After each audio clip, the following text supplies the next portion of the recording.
Bonjour et bienvenue à l'épisode 209 du podcast Innovation, Agilité et Excellence. Mon nom est Jean-François Nantel et en compagnie d'Éric Lheureux, nous désirons vous offrir réflexions, conseils et perspectives afin de faire face aux perturbations du marché et pour développer la croissance profitable et durable de vos organisations. Si M. Hollande disait en 2012 que le changement, c'est maintenant, nous tenons dans cet épisode l'expression « le futur, c'est maintenant ». Sur notre podcast, nous nous intéressons beaucoup à la stratégie et disons que sans stratégie, qu'elle soit explicite ou implicite, l'entreprise ou l'organisation ne peut se distinguer dans un monde de plus en plus compétitif où l'offre dépasse la demande dans presque tous les secteurs. Partant de la distinction entre la météo et le climat, entre la stratégie et la tactique, nous interrogeons dans cet épisode un futurologue, un expert en prospective, histoire de voir la différence entre prévision et prédiction et science-fiction.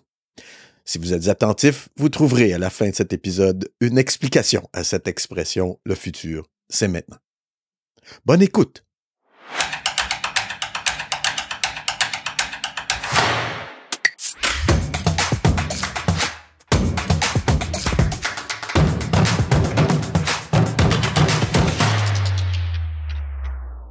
Christophe Pouilly possède un parcours entrepreneurial d'abord dans le monde du conseil en communication où il a cofondé au milieu des années 90 une agence dédiée aux acteurs des technologies de l'information avec des clients comme Google, Microsoft, Adobe, IBM ou Orange.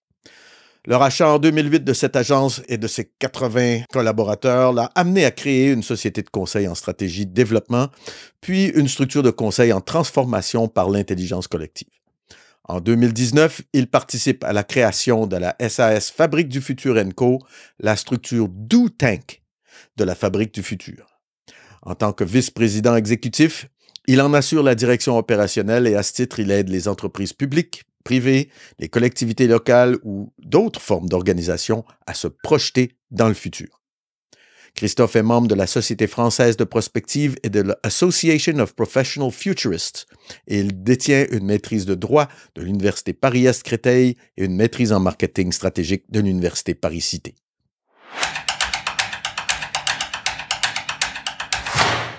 Bonjour Christophe. Bonjour Jean-François. Christophe, dans un environnement aussi VUCA, volatile, incertain, complexe, ambigu, dans lequel les crises de toute nature semblent se multiplier, est-ce qu'on peut encore anticiper l'avenir et fabriquer le futur? C'est une bonne question. En tout cas, elle est très légitime, puisque la tentation elle est effectivement grande de se dire que puisque nous sommes dans cet environnement aussi incertain, volatile, ambigu, complexe, du coup, il est de plus en plus imprévisible. Et à quoi bon essayer d'anticiper ce qu'on ne peut pas prévoir? Alors, quand même, je rappellerai que l'acronyme VUCA, il a déjà, comme tout le monde le sait, probablement presque 40 ans, et qu'il avait été formalisé par les stratégies de l'US Army, et notamment pour qualifier la nouvelle nature asymétrique des conflits armés. Exact. Et pour répondre directement à ta question, je reprendrai une formule empruntée à Peter Drucker, le fameux pape du management, qui disait que le plus sûr moyen de prédire l'avenir, c'est de le créer. Et cette dimension qui est volontariste, qui est tournée vers la créativité, l'action, elle est très importante au sein de la fabrique du futur. C'est-à-dire que pour nous, fabriquer le futur, c'est évidemment savoir le comprendre, c'est-à-dire être en mesure de discerner. C'est savoir lui donner une certaine forme, c'est-à-dire être en capacité de se projeter dans le futur. Et c'est également donner le désir de voir ce désir de futur advenir. Donc, pour nous, oui, le futur se fabrique. Et j'irais même plus loin, je dirais que c'est presque un devoir aujourd'hui de le faire dans un monde où il y a tant de menaces quasi existentielles qui pèsent sur son avenir. Et là, tu viens d'utiliser deux mots et je vais voir la différence que tu fais entre anticiper et prévoir. Donc, c'est deux choses. Ça regarde, bien entendu, vers le futur, mais ça n'a pas tout à fait le même sens. Est-ce que c'est juste une question de court terme, moyen terme, long terme, ou est-ce que c'est complètement différent? C'est un petit peu différent, c'est-à-dire que on va dire que l'anticipation est un peu plus volontariste Ouais. que la notion de prévision. D'accord. Dans la prévision, il y a une dimension, justement, plus une projection de nature plus analytique. Ouais. Dans l'anticipation, on est plus large. On a vocation à anticiper différents phénomènes, différents futurs possibles, mais de manière plus large. C'est de cette manière-là, je ferai la différence. La distinction, un peu comme la distinction entre météo et climat. Le retour à la source, qu'est-ce que la prospective? Autrement dit, les deux sont intimement liés. Le terme scientifique que moi je connais avec mes connaissances, c'est prospective. Donc, qu'est-ce que c'est? Comment tu le définis? Et qui fait ça? Un peu d'histoire, ça fait jamais de mal. Ouais. Alors la prospective, hein, donc elle est née au milieu du XXe siècle. Hein. Son père, c'est Gaston Berger, qui était un vrai personnage, vraiment très intéressant, un parcours assez éclectique, transdisciplinaire. Il a été directeur d'usine, il est docteur en philosophie, il a été directeur de l'enseignement supérieur, et il s'intéressait également beaucoup à la sociologie. Et en fait, pour Gaston Berger, la prospective, elle est née dans une conviction, c'est que on devait pouvoir rationaliser des projections dans l'avenir. Oui. Notamment en s'appuyant sur le développement exponentiel des puissances de calcul. En ça, il s'est pas beaucoup trompé. Ouais. Et il a d'ailleurs défini la prospective comme étant la science de l'homme à venir. Ouais. Et donc, il insistait beaucoup sur la dimension profondément humaine qui était contenue dans la prospective. Et la prospective, en fait, elle devait permettre de voir à la fois loin, large et en profondeur. Ouais. Donc, voir loin, c'était sortir du court-termisme et se projeter 10, 20, 30, 40, 50 ans. Voir large, c'était avoir une vision globale des différents phénomènes. Oui. Donc, on parle de vision systémique des choses. Et puis, voir en profondeur, c'est-à-dire de ne pas avoir une analyse qui n'est pas superficielle des choses, mais savoir établir des liens de corrélation, de cause à effet entre les phénomènes. Et cette approche, elle reste vraiment très profondément ancrée par les praticiens de la prospective, donc les prospectivistes. Ouais. Ce qui a justement peut-être un peu évolué, c'est que il y avait une autre conviction de Gaston Berger, c'est qu'il existait un sens de l'histoire. Ouais. On appelle ça le déterminisme historique, et dans les années 50-60, le déterminisme historique était un mouvement qui avait vraiment le vent en poupe. Donc la prospective, elle devait trouver ce sens et ses implications pour mieux s'y inscrire.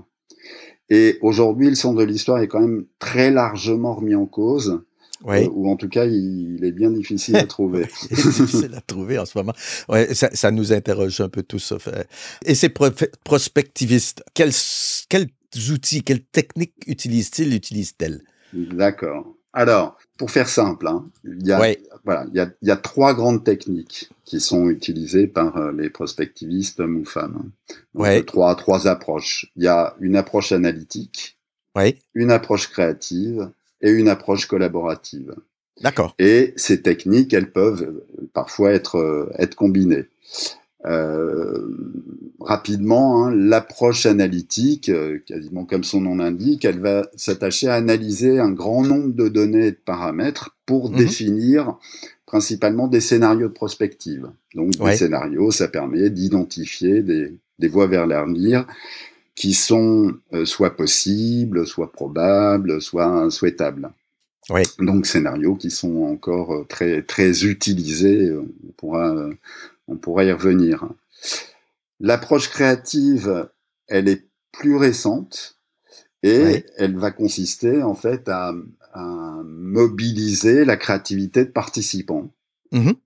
Donc, on va mobiliser leur imagination, leur intelligence collective dans des ateliers d'idéation, des ateliers de projection en utilisant différentes techniques de créativité, brainstorming, support de réflexion, objet frontière ou autres. Et l'approche collaborative, elle va, consister à mobiliser le maximum de personnes concernées par un enjeu d'avenir donné. Celui d'une entreprise, d'une collectivité, d'un enjeu de société, d'un pays. Voilà les trois grandes approches, trois grandes techniques qui sont utilisées. Et si la technique des scénarios qui, moi, me parle un peu plus pour l'avoir à une certaine échelle, avec un certain, ou absence de, ou avec un certain talent là, dans mes organisations qui m'ont employé dans le passé, on faisait différents scénarios. Si ceci se produit, qu'est-ce que ça implique? Et on regardait tous les dominos de l'organisation telle qu'on la connaissait, hein, et nos réseaux, hein, parce qu'il y avait des réseaux amont et des réseaux aval. J'étais encore une fois comme ton fondateur, on était à l'usine, quoi. On regardait un peu ces choses-là. Quels sont les différents types de scénarios? Et honnêtement, on sait très bien que jouer sur plusieurs variables à la fois, ça peut être très déstabilisant. Comment est-ce qu'on peut élaborer différents scénarios? On reconnaît aujourd'hui que il y a des scénarios qui vont, au lieu d'aller dans un rayon d'environ 45 degrés, et là, maintenant, on est vraiment pas loin du 180 degrés. Ça peut aller dans un sens comme dans l'autre, comme tu disais tout à l'heure. Comment on élabore ces types, ou quels sont les différents types de scénarios utopiques, chroniques? Enfin, j'imagine que vous avez tout un vocabulaire pour ça. Oui.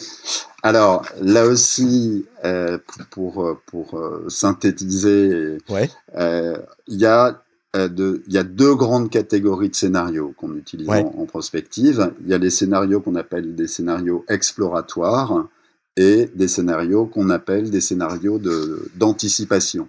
D'accord. Alors, les scénarios exploratoires, en fait, dans ces scénarios, qu'est-ce qu'on va faire ? On va, comme tu le précisais, hein, on va explorer la manière dont l'avenir pourrait évoluer en se fondant sur un ensemble d'hypothèses qui vont intégrer des tendances structurelles, des modèles d'organisation, et on va chercher à établir des relations clés entre ces différents phénomènes. Un exemple type, hein, pour être concret d'un scénario exploratoire, par exemple, sont les scénarios du GIEC. Puisque voilà, ils vont établir des projections en l'espèce là de réchauffement climatique en fonction des émissions de gaz à effet de serre, et ils vont analyser leur impact environnementaux, économiques, sociétaux, et ils ont établi donc 8 grands scénarios qui mettent régulièrement à jour. Et je peux citer également en scénario exploratoire un travail qui est mené actuellement avec la Société française de prospective, un travail qu'on mène avec eux, sur une projection du monde en 2100. Entre parenthèses, pour les auditeurs qui sont intéressés, ils peuvent aller sur le site vision2100.org et ils verront l'avancée de ces travaux. Je mettrai les références dans les notes. Et là, en fait, il y a 4 grands scénarios qui ont été, exploratoires, qui ont été définis. Qui vont d'un scénario dit techno, où en 2100 on serait sur une civilisation dite techno-humaniste, un autre où on aurait une planète partiellement effondrée, un autre, un monde surarmé, un autre où on serait entré dans un modèle symbiocène. Et là, on va parler justement, et c'est souvent le cas dans les scénarios exploratoires, de scénarios dits contrastés. Le scénario vert, le scénario rouge, le scénario noir. Voilà. Donc, ça, c'est la première grande catégorie de scénarios. Et la deuxième catégorie sont les scénarios dits d'anticipation, Et là, la différence, c'est que là, on va se projeter vers un futur, globalement, que l'on souhaite voir arriver. C'est-à-dire là, on fixe un cap, on fixe un objectif, et on voit, justement, on voit VOIT, par quelle voie, VOIE, on peut arriver à ça. On peut y arriver. Là aussi, un exemple type, c'est un scénario réalisé par l'agence de transition écologique en France, l'ADEME, qui a formalisé 4 scénarios qui permettraient à la France d'atteindre une neutralité carbone en 2050. Et à chaque scénario va correspondre un modèle d'organisation à la fois social et économique. Deuxième question, c'est sur l'autre, l'approche créative et l'approche collaborative. Mais comment est-ce qu'on fait participer à cette fabrication du futur? Comment est-ce qu'on amène les gens, parce que on n'est pas tous sur le podcast, on parle beaucoup de stratégie. Donc, la stratégie, on regarde, c'est surtout faire des choix mais percevoir des signaux dans notre environnement et faire des choix pour valider ou pour avaliser certaines hypothèses, comme tu dis. Donc, on le fait à l'échelle de l'organisation et vous le faites à l'échelle beaucoup plus large. Mais comment est-ce qu'on amène les gens à faire ça? Et puis aussi, quels sont les acteurs qui peuvent ou qui sont souhaitables pour participer à ce genre d'approche? Pour l'approche créative, je vais commencer par là. En fait, comme je le précisais, là, tout l'enjeu d'une approche créative dédiée à la fabrication du futur, et ben, ça va être de permettre à des participants d'exprimer justement leur créativité. J'aime bien citer, ça fait un peu cuistre, mais Einstein qui disait que la créativité, c'est l'intelligence qui s'amuse. Et ben justement, c'est l'objet et l'objectif de ce type d'atelier de projection. Et donc, on va utiliser différentes techniques justement de créativité au service de la fabrication du futur. Si je peux me permettre une petite page de publicité, on a par exemple un atelier au sein de la Fabrique du futur qui s'appelle la fresque du futur, dans lequel les participants vont se projeter dans l'avenir, mais en s'appuyant sur 57 sources d'exploration du futur qui ont été divisées en 9 grands types d'enjeux technologiques, environnementaux, sociétaux, juridiques, etc. Donc, autre type de technique utilisée également et par la Fabrique du futur, mais par d'autres types de structures, qui sont des ateliers de créativité autour de ce qu'on appelle le design fiction. Et là, en fait, l'objectif va consister à produire des récits autour du futur. Au sein de la Fabrique du futur, par exemple, on a un atelier qui s'appelle Design Sci-Fi, qui lui va s'appuyer sur des techniques associées à des récits de science-fiction, soit des romans, soit des films de science-fiction. Il y a d'autres types de méthodes. Je crois qu'une que tu connais bien, par exemple, des techniques de prospective, des ateliers de prospective qui sont basés sur le Lego Serious Play. Où on va utiliser des objets frontières pour faire justement émerger des projections de manière créative.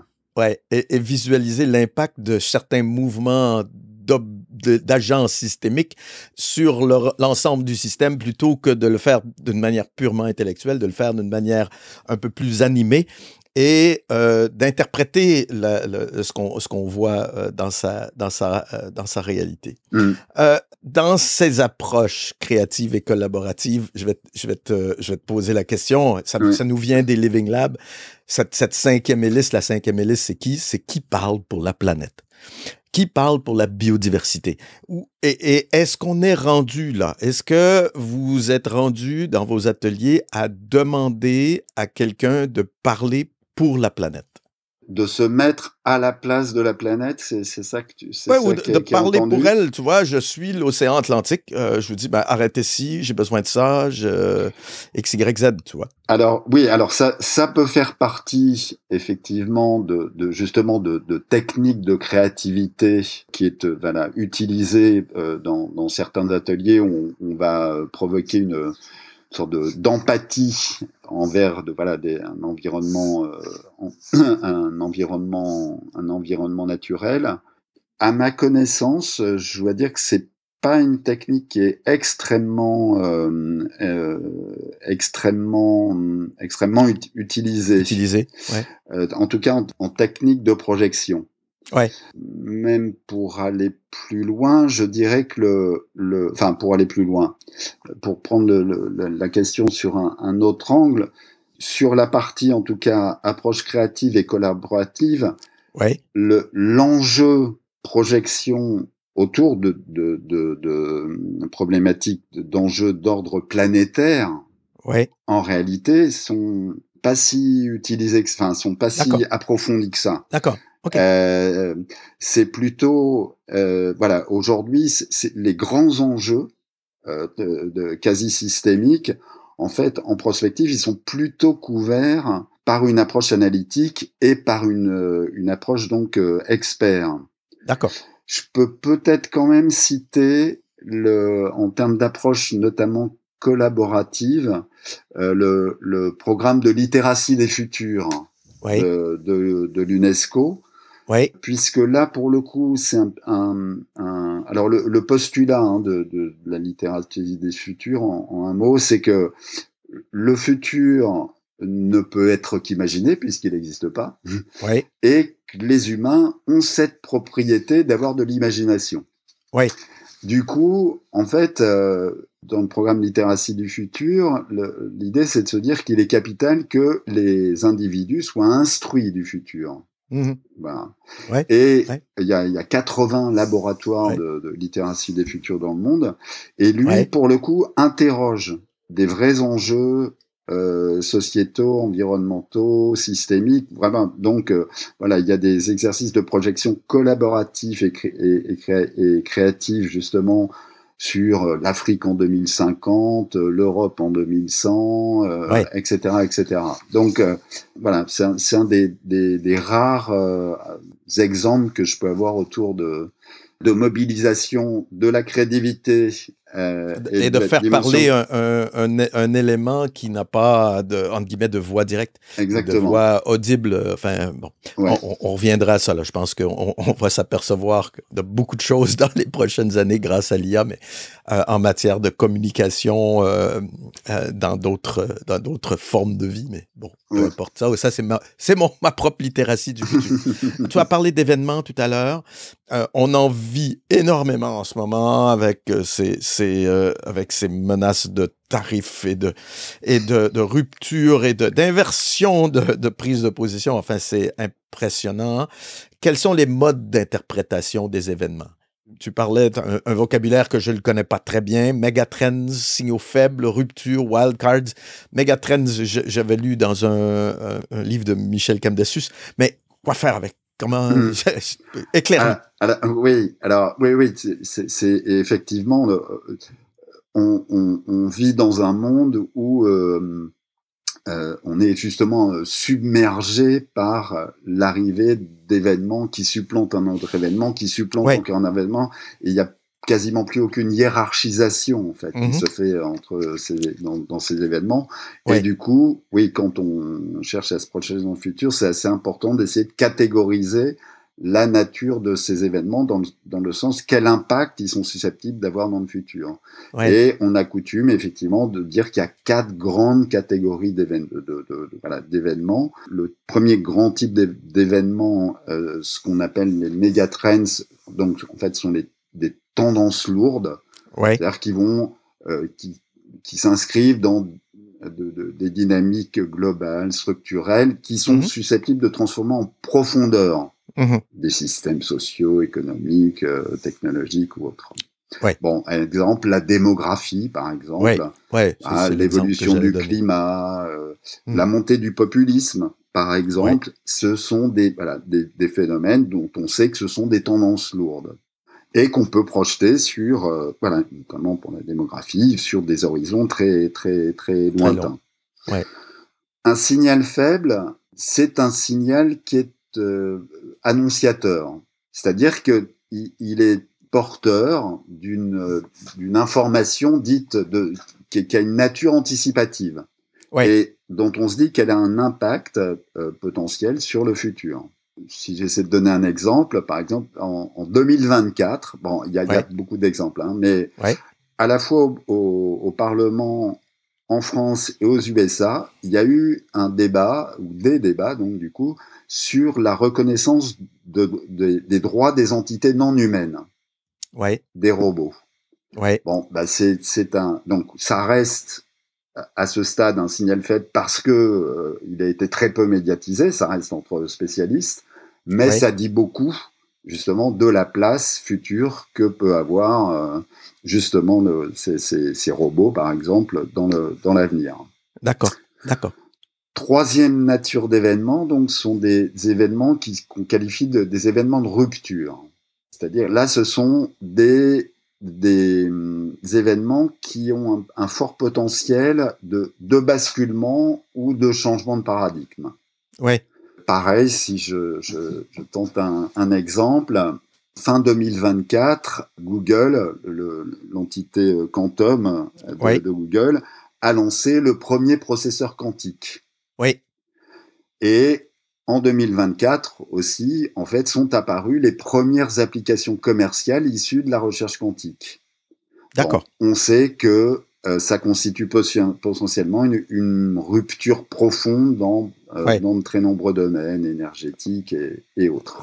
Et enfin, le quatrième type d'événement, c'est ce qu'on appelle donc les wild cards, et qui sont là des événements inattendus, improbables, disruptifs, et qui ont également un impact important.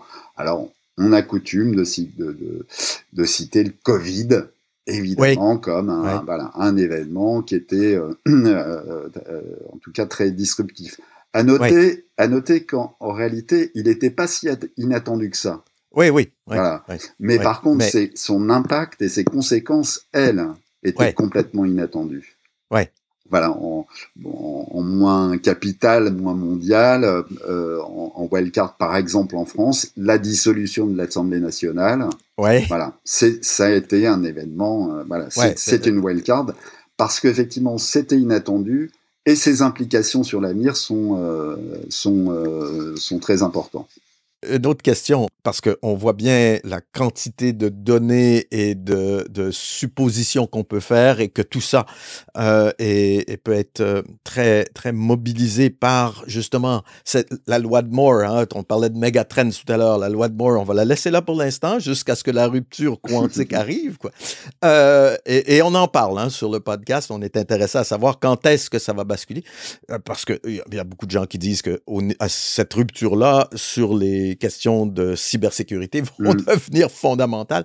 Enfin, que peut apporter justement cette émergence-là de l'intelligence artificielle, qu'elle soit générative ou pas, à la prospective et à la fabrication du futur? Est-ce que c'est déjà quelque chose que vous mobilisez ou est-ce que ça reste encore un élément que vous mettez dans vos scénarios? Pour être très, très direct, nous on est quand même convaincus que l'apport de l'intelligence artificielle dans la prospective, il est potentiellement considérable. Fondamentalement, en réalité, je parlais de la prospective, l'apport de la puissance de calcul dans la naissance même de la prospective. Là, justement, on va au bout de l'idée. Donc, dans la capacité de l'intelligence artificielle à aider à l'analyse, la synthèse, la formalisation, la restitution d'une multiplicité de données, la capacité à les faire interagir, à créer des scénarios interactifs, des modèles d'analyse systémique et dans l'évaluation même prédictive des impacts. On sait que l'apport va être extrêmement important. Et Du coup, par rapport à la question, bon, bah, et vous, qu'est-ce que vous faites? Justement, on travaille aujourd'hui un projet déjà avancé qui est la création d'un Living Lab Ouais. qu'on baptisait HIL pour Hybrid Intelligence Living Lab, qui justement associerait la dimension intelligence artificielle, mais aussi intelligence collective et démarche collaborative. D'accord. Voilà, l'idée c'est Ouais. d'associer ces trois dimensions pour justement être en capacité d'ouvrir de nouvelles perspectives. Ouais. À la fois générer des scénarios, mais aussi générer des visions d'un futur, entre guillemets, possible, qui soit souhaitable ou non, peu importe. Ça, c'est un jugement. Et commencer à éduquer, à créer cette base de données pour éduquer votre la propre base de données de fabrication du futur. Exactement. Une dernière question, Christophe, c'est absolument passionnant. Un dernier message ou un conseil pour ceux et celles qui nous écoutent, peu importe s'ils sont dirigeants, collaborateurs, cadres, managers, enfin étudiants ou simplement curieux, pourquoi et comment s'intéresser comment intéresser mes équipes à ce futur ou revoir nos méthodes d'élaboration de scénarios? Par où commencer ou c'est quoi la prochaine étape pour quelqu'un qui a déjà élaboré 2-3 scénarios? Je serais tenté de dire, écoutez, si vous ne vous occupez pas du futur, rassurez-vous, le futur s'occupera de vous. Ouais. Moi, je trouve que, bon, en réalité, le futur, c'est à la fois une matière passionnante et c'est une matière qui touche tout le monde. Oui. Et aujourd'hui, on peut s'y former, on peut s'y projeter, on peut l'imaginer. Bref, il y a toute une palette de possibilités pour appréhender, mais aussi approfondir cette notion. Voilà. Donc, s'intéresser au futur, ne pas penser, parce que ça, c'est un piège, entre guillemets, qu'on nous renvoie souvent, qu'il est une matière réservée à quelques spécialistes. Certes, il y a des prospectivistes, mais en réalité, voilà, tout le monde peut être justement acteur de son futur. Ouais.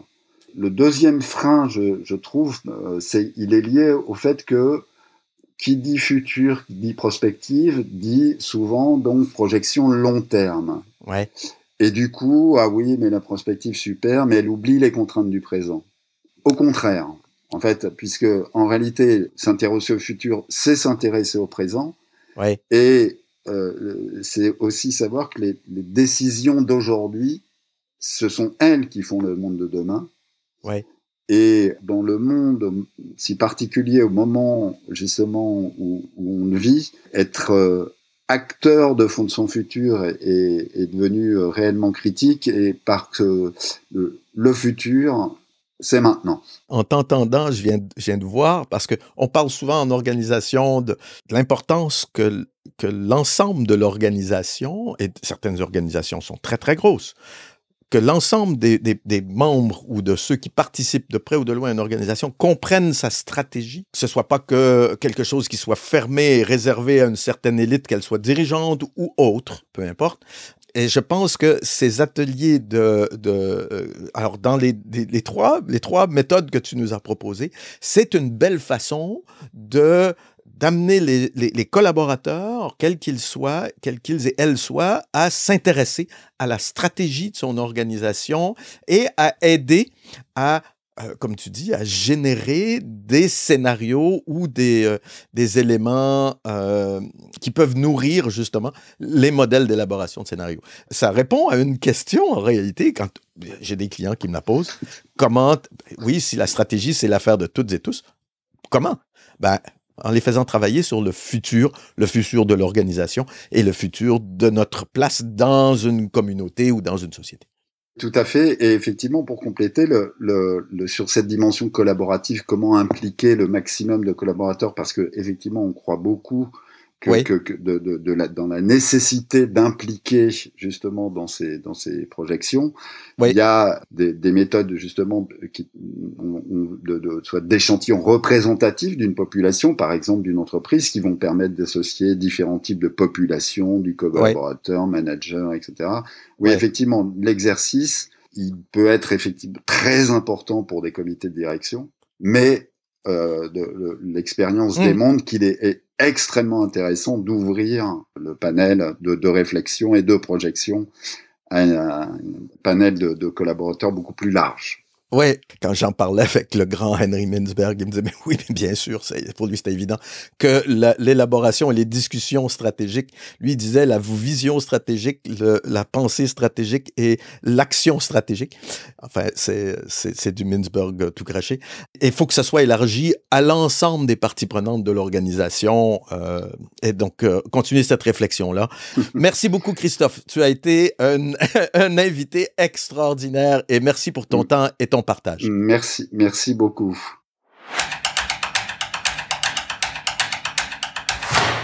J'espère que cet épisode a contribué à effacer certains de vos biais cognitifs concernant la prospective. Nous nous préoccupons tous du futur, que ce soit en nous assurant, en épargnant, en investissant, même en rêvant, mais pas toujours de manière explicite ou analytique. Nous continuerons donc à nous intéresser à la prospective, car sans cet entretien, je n'aurais jamais pu imaginer faire le lien, pourtant évident, entre stratégie et prospective. Car oui, si la stratégie est l'affaire de tous les membres d'une organisation, alors ces questions concernant le futur prennent de l'importance à de nombreux points de vue, que ce soit sur le fond ou sur les approches à privilégier. Vous pouvez consulter les notes au www.inteliaconsulting.com/épisode 209. D'ici peu, ces notes détaillées et les références complémentaires seront offertes sur la communauté Innovation, Agilité et Excellence Pro, un espace unique où se retrouvent experts, praticiens et passionnés des sujets traités sur ce podcast afin de continuer à apprendre, pour échanger et pour collaborer et développer leur capacité d'action stratégique. D'ici notre prochaine rencontre, nous vous souhaitons une excellente semaine.